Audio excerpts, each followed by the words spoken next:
Hello guys, কেমন আছো তোমরা সবাই? আশা করছি তোমরা সবাই ভালো আছো আর আমিও ভালো আছি। তো আজকে মঙ্গলবার আর কালকে জামাই ষষ্ঠী, সেই কারণে এখানে আমরা দই বসাবো বলে দেখতে পাচ্ছ সব কিছু রেডি করে রেখেছি। মানে ছোট একটা মাটির মালসা রেখেছি, তারপর এখানে দু রকমের দুধ রেখেছি।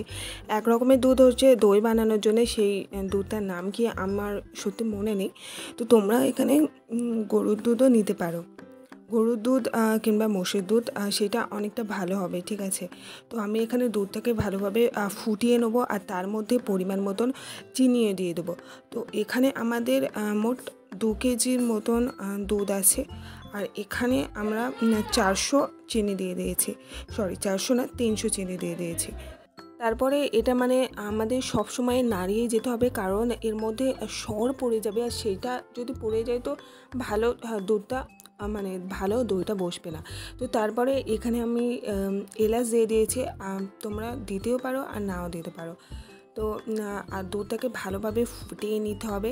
আর তারপরে আলাদা জায়গায় আমি কিছু পরিমাণ দুধ তুলে নিয়েছি, আর এই দুধটাতে আমি কিছুটা আমল দুধ মিশিয়ে নেবো।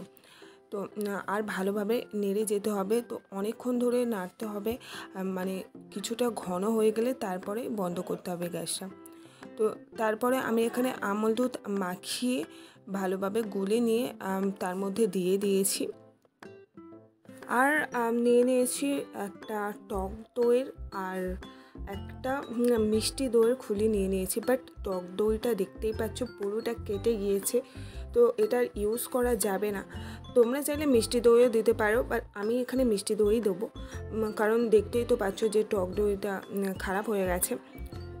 তারপরে এইটা মানে অনেকক্ষণ ধরে ফোটাতে হবে, ফুটিয়ে মানে কিছুটা ঘন করে নিতে হবে। আর তার মধ্যে আমি এখানে কিছুটা চিনি ক্যারামেল করে নিচ্ছি, লাল লাল করে ভালোভাবে পেস্ট বানিয়ে নিচ্ছি। তো এটাকে কিন্তু নেড়ে যেতে হবে, কারণ মানে বসে গেলে খেতে ভালো লাগবে না, তাই এটাকে ভালোভাবে নেড়ে যেতে হবে। আর দেখতে পাচ্ছ এখানে অনেকটা লাল হয়ে গেছে। তো তারপরে এর মধ্যে কিছুটা দুধ দিয়ে দিয়ে এভাবে ভালোভাবে নেড়ে যেতে হবে, কারণ না নাড়লে নিচেটা বসে যেতে পারে। তো এর মধ্যে কিছুটা দুধ দিয়ে দিয়ে এভাবে নেড়ে যেতে হবে।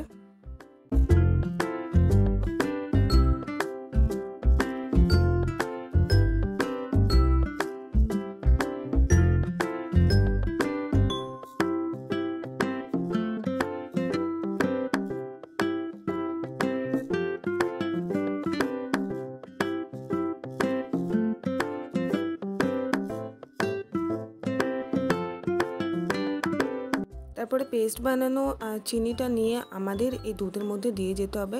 আর দেখতেই পাচ্ছ কালারটা কতটা চেঞ্জ হয়ে গেছে, আর কতটা পরিমাণ দুধ দিয়েছিলাম আর কতটা হয়ে গেছে।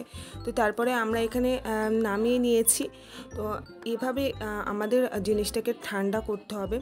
তো আমরা তারপরে এই আলাদা জায়গায় কিছুটা মিষ্টি দই নিয়ে নিয়েছি, আর তার মধ্যে কিছুটা দুধ নিয়ে এটাকে ভালোভাবে পেস্ট বানাবো, পেস্ট বানিয়ে তার মধ্যে দিয়ে দেবো। আর তোমরা চাইলে এটা টক দইও নিতে পারো, বাট আমার কাছে টক দই এখন অ্যাভেলেবেল ছিল না বলে এটা আমি মিষ্টি দই নিয়ে নিয়েছি।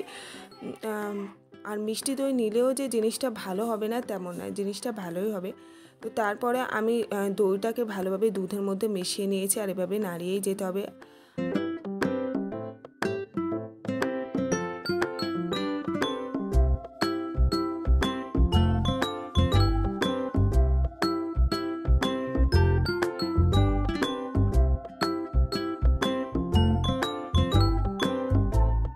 তারপরে এখানে আমরা মাটির ছোট একটা মালসা নিয়ে নিয়েছি, আর তার মানে পুরো গায়েটা মানে ভিতরটায় আমরা এখানে দই দিয়ে ভালোভাবে মানে লাগিয়ে দিচ্ছি দইটা ভালোভাবে, যাতে দইটা ভালোভাবে বসে। তো তারপরে এখানে দেখতে পাচ্ছ আমি মানে দুধটা নিয়ে দই হাঁড়ির মধ্যে দিয়ে দিচ্ছি, আর এটাকে আমি একটা কাগজ মুড়ে দেবো মুখটায়। তো তোমরা চাইলে সিলভার ফয়েলও লাগাতে পারো। তো সেটাকে আমরা মুড়ে দিয়ে ভালোভাবে 8-9 ঘন্টার মধ্যে এভাবে রেখে দেবো। আর আমাদের এই ছোট ছোট জায়গাতেও আমরা রেখে দিচ্ছি করার জন্য, দই করার জন্য। তো এটাকে আমরা 8-9 ঘন্টার মতো রেখে দেবো ফ্রি। আর রেখে দেওয়ার পরে তোমরা চাইলে এটাকে ফ্রিজেও রেখে দিতে পারো যদি কেউ ঠান্ডা ঠান্ডা খেতে চাও। তো আমি এটা ফ্রিজেতে রেখে দিয়েছিলাম আর ফ্রিজটা চলো এবারে টেস্ট করা যাক। তো আমি ছোট ছোট মানে মালসাতেও রেখে দিয়েছিলাম আর ছোট ছোট দেখতে পাচ্ছ প্লাস্টিকের মানে আইসক্রিমের যেগুলো বাক্স হয় তাতেও রেখে দিয়েছিলাম। আর এটা সত্যি বলছি অনেকটা সুন্দর হয়েছিল, অনেকটা টেস্টি হয়েছিল। তোমরাও কিন্তু এটা বাড়িতে ট্রাই করো। আর ভিডিওটা কেমন লাগলো সেটা কমেন্টে নিশ্চয়ই বলো। যদি ভালো লাগে প্লিজ একটা লাইক করে দিও আর প্লিজ চ্যানেলটাকে সাবস্ক্রাইব করে দিও। আজকের মতো বাই বাই।